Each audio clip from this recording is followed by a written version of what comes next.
इस पे तो क्या कहेंगे, उनका पार्टी का मामला है। पार्टी ने देखना चाहिए किसको बनाना किसको नहीं। यानी कि डबल एजी से लेकर के एडिशनल एजी तक मैं यही कहूंगा कि विद्वान वकील बनने चाहिए। वो कोई भी हो, विद्वान होना चाहिए।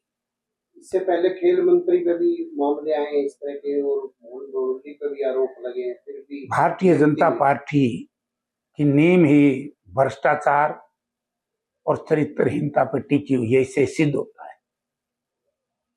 देखिए, जो सिद्धांत और मूल्यों पर आधारित राजनीति की बात करती थी,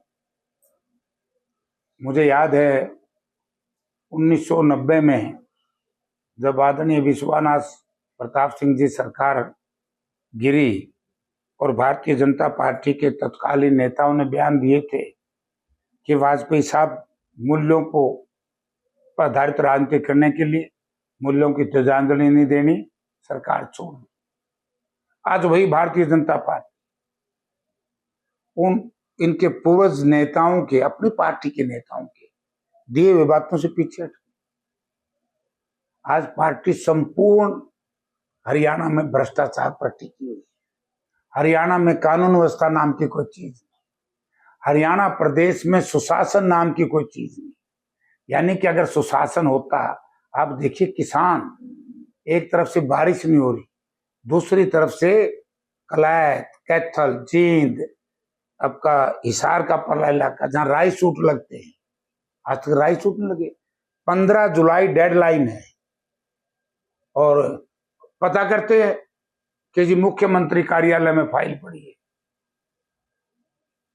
तो सुशासन कहां है? आप बात करते हैं पानी की। पिछले 1.5 साल पहले या 1 साल, 1.25 साल पहले ओल्ड सरसा ब्रांच में एक ब्रिज टूटा था। उस वक्त से आज तक 1300 क्यूसिक पानी चलता है। अब लोग यहाँ कहते हैं, बाढ़ संबंध के लोग, कि टेल पे पानी नहीं आता। पानी कहां से आएगा?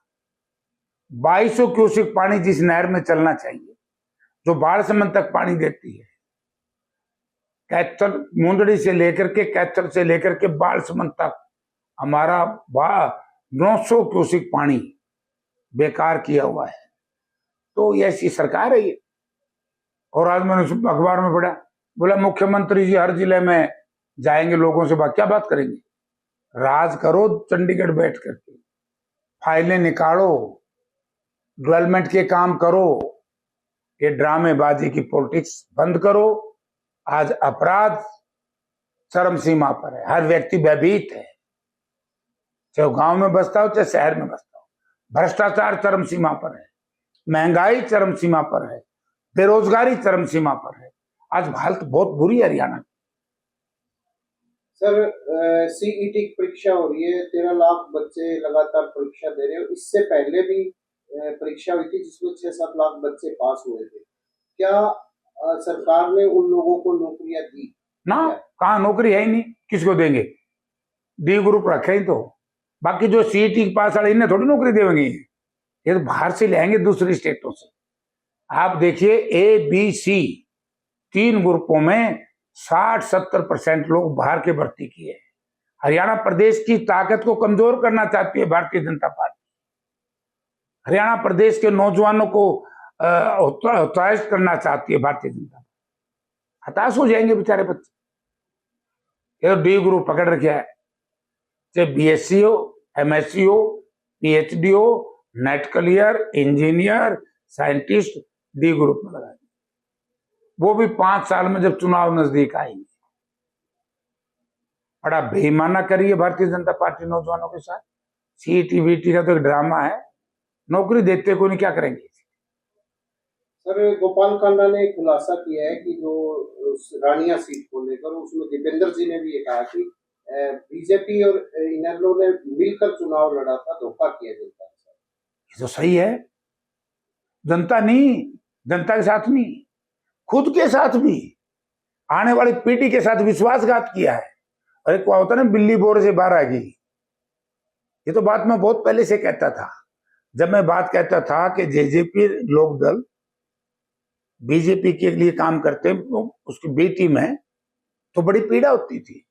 सवेरे दिल्ली से टेलीफोन आता था लोक दल और बीजेपी के लोगों के पास कि छिक्के पानी पी करके बदतमीजी की भाषा का इस्तेमाल करके हुड्डा साहब कांग्रेस और उनके बेटे पर बोलते रहो ताकि जो वोट है वो बट जाए।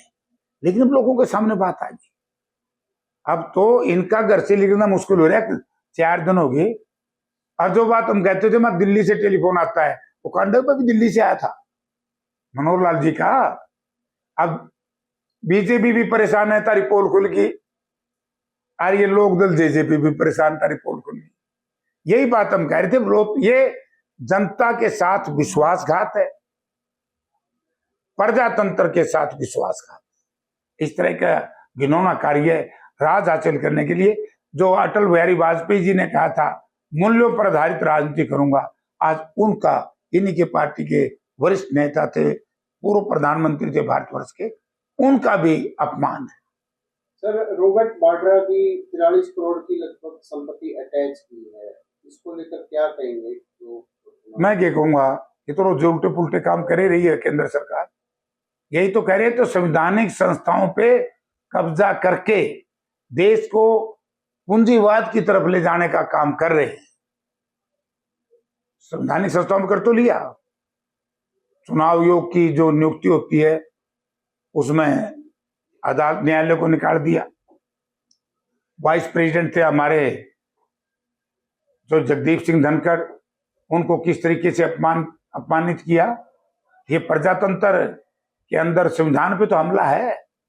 मैं तो धन्यवाद करता हूं देश की जनता का कि राहुल जी का और इंडिया गठबंधन के नेताओं की बात को मान करके बीजेपी को बहुमत नहीं दिया।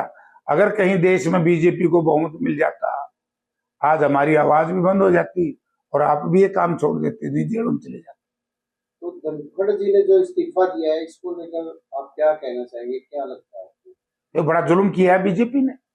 पहले सत्यपाल मलिक के साथ अन्याय किया, जुल्म किया, अब इनके साथ कर दिया। वो भी संवैधानिक संस्था थी सत्यपाल मलिक जी की, महामहिम रहे हैं, ये भी महामहिम है।